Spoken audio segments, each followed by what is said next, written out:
Hey guys, welcome to another episode of Professor Smooth Jazz Interviews. I'm George Walker, president of KUAW Radio, and I want to invite you to like and subscribe to KUAW Radio. You can pick us up on Facebook and YouTube and on our website, kuaw.org. And now, let's join the conversation with Professor Smooth Jazz and today's guest. Hello, Kansas City. Welcome again to Professor Smooth Jazz, my interview show. You can catch my music show every Thursday, 5 p.m. to 6 p.m., 9 p.m. to 10 p.m., and Friday, 2 a.m. to 3 a.m. You can catch my interview shows Saturday, 2 p.m. to 3 p.m. on KUAW. How are you? I'm here today with a very great bass player from South Carolina. Yes, sir. Yes, Bassman, Jenkins. I'm even going to ask how he got that nickname, man, because how you doing, man? Looks like the sun's out and everything there, man. Yes, sir. Yes, sir. It's bright here, man. It's bright, but everything is good, man. I'm great, man. Everything is going well. Just handling things and trying to stay on top of things, make it do what it do. Yep. Yeah, so I'm looking at some of your info that I got off your webpage. Man, you started at age 7. I mean, what did you start with when you started your interested in music? I started with bass. Be honest, oh, you did? Started with bass. Yep. I started with bass. You're a 7-year-old. You started with the bass, huh? Most people. 7-year-old. And be honest with you, 7 was when I actually started playing. I really started when I was 4, but I always said 7 because that was like my first little gig getting paid $75 for playing, you know what I mean? Oh man, you getting paid too, huh? Yes, sir. Yes, sir. Oh man, that's great. Oh so yeah. You said you come from a musical family? Yes, everybody musician. All my father's side, all of my uncles and aunts were musicians and singers, and my mom also. Oh, okay. So they had everything except for bass players. How are you? I'm just joking. No, beyond. That's right. They had everything really? except for bass player. They used to use one of their cousins to play bass, and then one day, I guess he had some stuff going on. It wasn't available, and Pop was like, "Look, man, I'm tired of this. I got to get somebody that's gonna be here." And he turned around, looked at me, and said, "Son, you gonna play this bass?" I was like, "Okay, if that's what it is." And from that point, he just sat me down and showed me a few things, and he said, just stay within that right there and just listen to that music. And I want you to just practice every chance you get. And from there, man, I started growing, doing the gospel stuff, quartet stuff like that, and then messed around one day and listened at the radio and heard some jazz, and I'm like, whoa, who are these guys? And that changed my whole life after that, So who were you listening to at the time? Do you remember? During the time, I think it was the Crusaders. I think was during that time. Yeah, I think it was the Crusaders. So just listening at a lot of that stuff and a lot of the fusion jazz stuff, and from there, I said, okay, I fell in love with jazz, but then I realized, if I'm going to be a musician, then I had to find my own thing that was going to work for me. So so I'm kind of one of those bases. I'm kind of between smooth jazz, a little fusion, a little funk, a little R&B. So I gotta when you listen at the music, you're going to get a lot of vibes from my playing because I try to develop my own sound and my own style. You know what I'm saying? So yeah. And so I see. So I saw where you had graduated from Benedict College in Columbia, South Carolina. So what about your high school ages? St. Stephen High. Those were the year playing music at church and just playing music at school. You know what I'm saying? For little different events and things like that. And then, and matter of fact, back then I wasn't even we have the music classes and marching band and all that stuff. I wasn't even involved in all of that. I just love playing the bass, you know what I'm saying? And then once I got to college, that's when I studied music education, and to try to broaden my horizon, and just try to be try to have a background, so that if someone called me like, hey, we got this guy, he can go anywhere, he can play any style, or he can read charts, so just things like that, and then just to be able to understand and know what I'm playing as a musician, as a bassist as well. So yeah, because very seldom do I see electric bass player in the marching band, huh? Exactly. We would be inside. We would be in the gym playing for the events. Then that's where I would be sitting in the corner playing bass. Yeah. I remember seeing a picture of Stanley Clark. You had carrying that big upright bass, upright bass. Case and stuff. Yeah. So I was like, man, he got lugging that thing. Oh, yeah, I had a few of those days too. Yeah. But it says here but you majored in criminal justice. Yeah, that criminal justice was kind of like my, if music didn't work out for me professionally, then I had something to fall back on as a professional businessman as well, or whatever, But criminal justice was such a wide field, just understanding the law and learning the law, which is great, because being a musician, dealing with contracts is something great to have under your belt, so you have an understanding voice. So Yeah, that's right. It's some of those cases you go over, if you do that criminal, man, you see how some of the musicians get messed over and taken and things like that, and you're like, whoa, man, I know how this was going on. Well, and then the good thing about it, being on the road, traveling with all these different artists that I've worked with, I've learned so much from just sitting there listening, and they're like, if you can do your own thing, if you can make it without the record label, if you can make it without this, then do it for yourself. You know what I mean? Do your own thing. You don't need all of this. You know what I mean? Yeah. So I've always been kind of, one of those persons. Yeah. But I was looking. I said, and your minor was music. I was like, oh man, hold on. I was like, good, you are. Man, I was thinking that. The other way around. Yeah.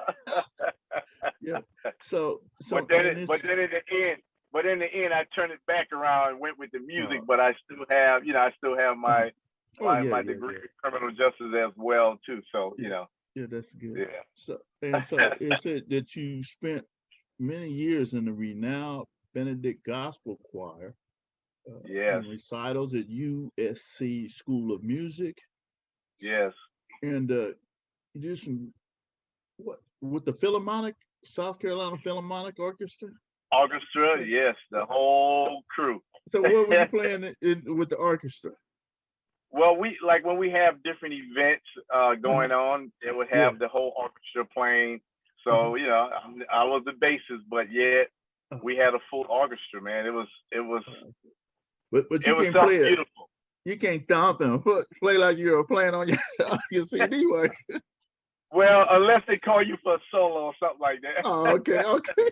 But no, during that time was more classical music. Yeah. And smooth stuff like that. So So you weren't back in the day, I was listening to this radio show, and they were talking about George Benson, some of the other guitar players, but even the older guys, like the 50s or 60s, when they were playing kind of like the straight up jazz and the Count Basie, and they were talking about, for a while, man, the guitar was in the background. That's right. And I was like, hold on, the guitar was in the background. I said, well, I ain't even gonna ask about the bass. That's right. Way in the back, huh? In the back. The guitar, if you say the guitar was in the back, they were talking about Chuck Berry and all the, these guitar players and stuff like that. Right. And I was like, oh man, I didn't realize the guitar was way in the back too. Oh yeah. It was. So, but we're in a new time now. Oh, definitely. And so I was also so you do a little stage production and band arrangements now, huh?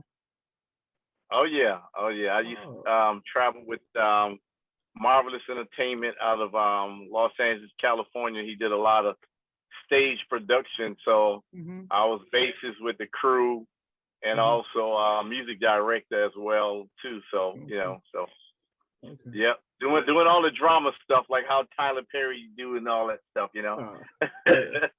Yeah, and I was looking at your on your website, and it said I was looking at, and I got kind of confused that widely accepted as recording artist from your latest All That Bass. But I was like, man, when I first found you, I think at first, this is your third CD? Well, really, it's my fifth CD. This is my third CD with Smooth Jazz. Oh yeah, okay, really my fifth CD. Yeah. So because I had got that first jazz CD, and I was like, oh man, who is this guy? And I was like, oh, I like him. Well, that's what I remember how we kind of met. On I think I had your music, but before I was doing radio, I would always put out my smooth jazz playlist, and so Hap with Nick Coleon hangs out with Nick. He had contacted you or something, and he said, so yeah, I contacted told me he contacted you. I said, oh man, what's this info? I want to, because he had bought the hard copy CD, and I and that's how I got to contact you. Yeah, I hadn't talked to Hep in a while, but he was telling me that, yeah, I got that hard copy, and so that's how we found. But I remember you from my smooth jazz playlist where I had the radio show, and that kind of helped me. That kind of helped me with my playlist when I did start doing, doing the radio shows. I thank you for having that playlist and having me on it. So. Oh, definitely, man. Well, see, and what you growing up around Stanley Clarke and and then after that Marcus Miller, some of the great, but Nathan and some of the bass players, man. I just, that's another reason why I like jazz, because man, they let the bass players, do their thing, you can hear the basses. Exactly. Bass and the drums, so those are certain instruments. I like all the other instruments too, but Right.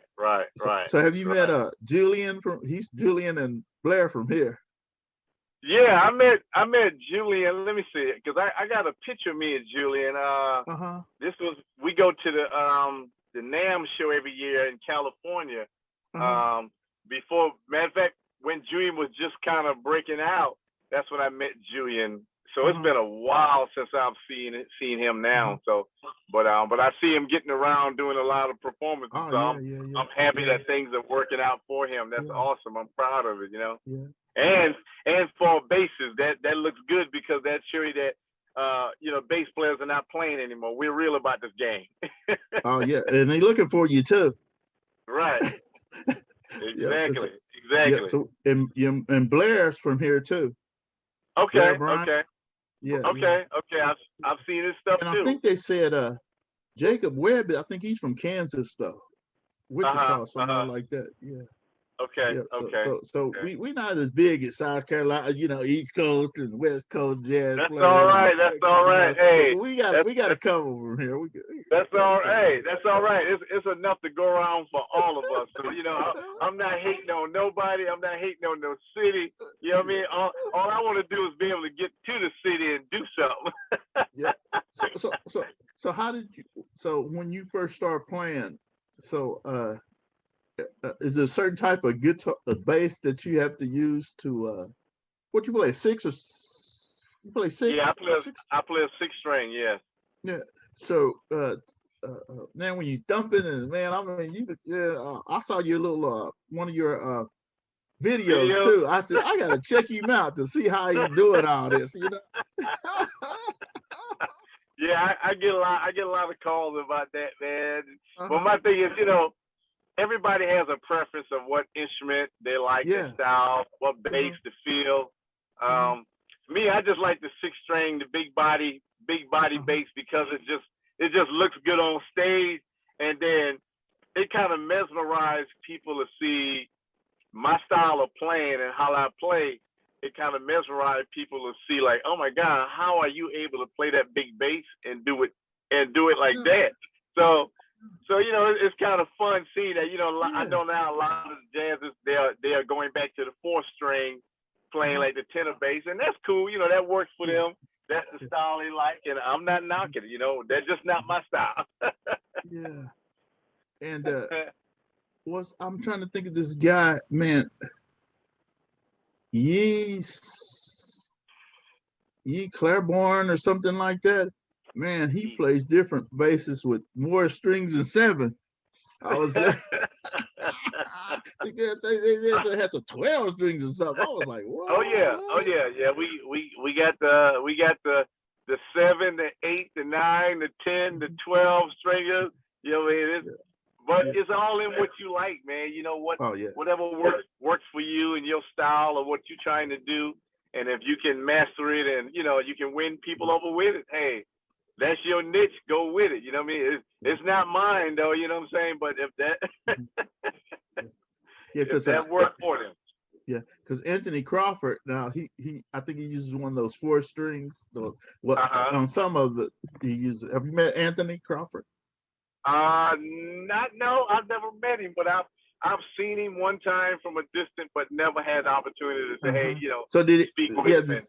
Yeah, so it looks like he's got a real narrow neck on that little 4 string that sometimes he plays, you know. I see on the CDs. Right.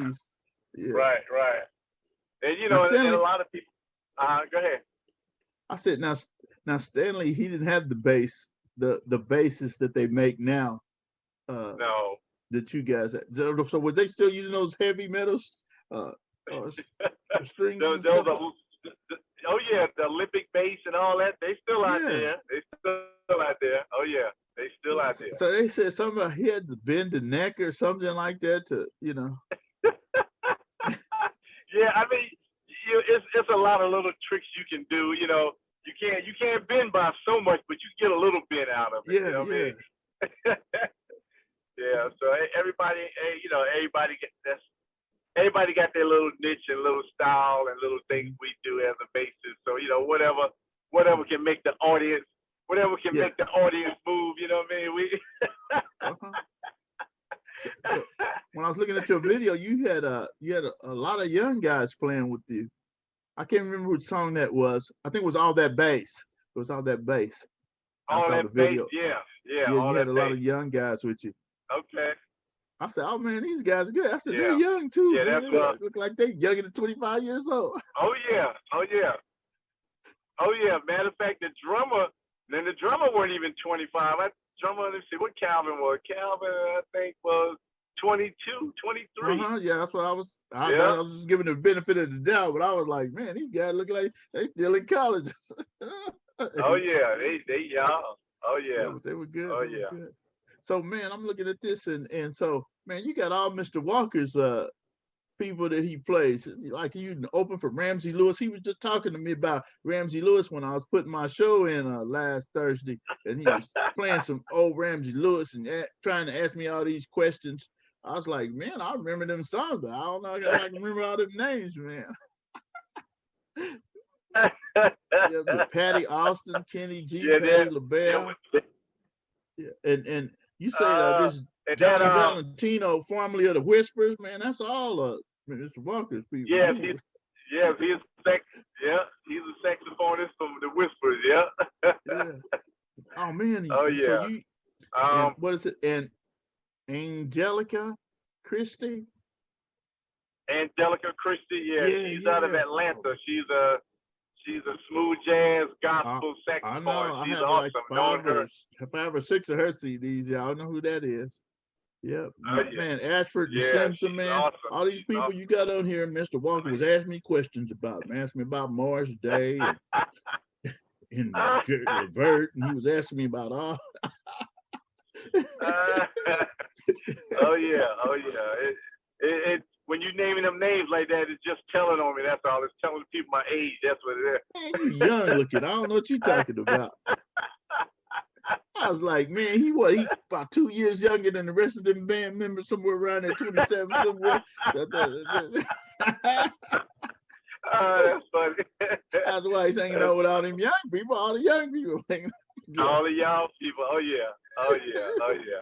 Trying to surround myself with the young people to keep me young. Yeah, keep me young, huh? Yeah. Right. So you also involved in musical plays? looking for love in all the wrong places. Man, I was like, whatever woman and wants and be a man, just to be a man about it, and a woman's worth. I was like, oh man, you famous, bro. Yeah, I've been around for a little bit. Okay. Now, I noticed on this new CD, you got more vocals than you did on your on some of your other. Yeah. But I love vocals. So some stations say that they just want the instrumentals, but I like to mix it up. Right. Yeah. And on this one, the vocalist that you hear, he's a friend of mine, and I just wanted to give him an opportunity because he's a great singer, he's a great writer, and he's had opportunity, but he needed a little bigger platform. So I was just trying to, as well, just give him a platform to boost him to say, hey man, don't give up. You still can do this thing, Is that the vocalist on Can You Feel It? Yes. Oh yeah, I like his voice, man. I was like, first I was like, well, is that Sam singing? He can sing too. I need to check you out. He's talented. He's good. What they say in Coming to America, he good. He good. Good. That boy good.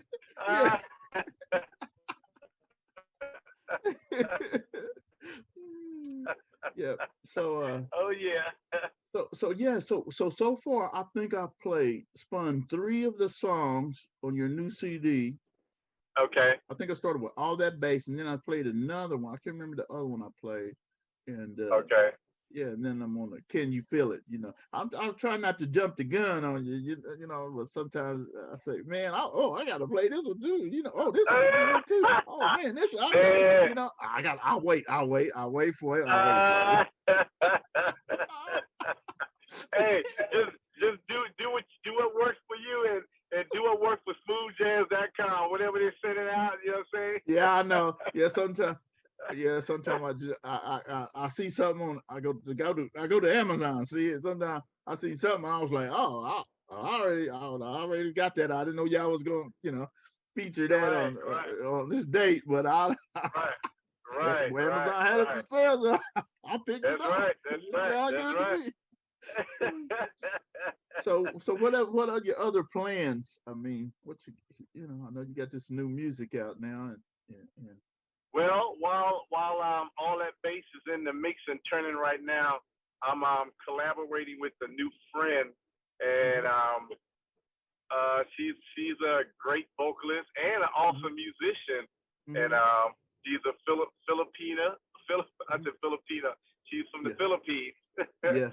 And we're collabing on some stuff, and it's a little jazz, fusion jazz, it's going to be a little bit of everything, but the style is going to be for me, it's very different. It kind of puts me more in a fusion jazz, which I love. So it really opened me up to a whole new thing. So when you hear me on this new stuff, this new music playing this bass, you're going to be like, oh my God. So the music education in him is coming out on this song. I'm just gonna say, be good. That boy good. Yeah. So and I think we're gonna be releasing that stuff.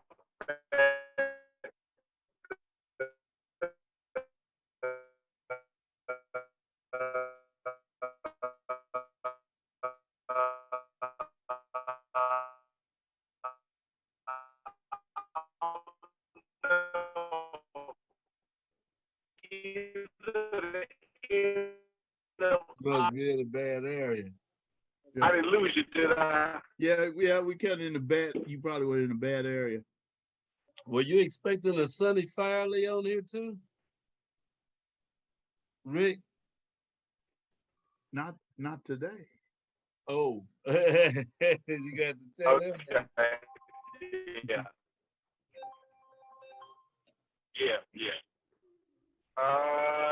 So Bassman.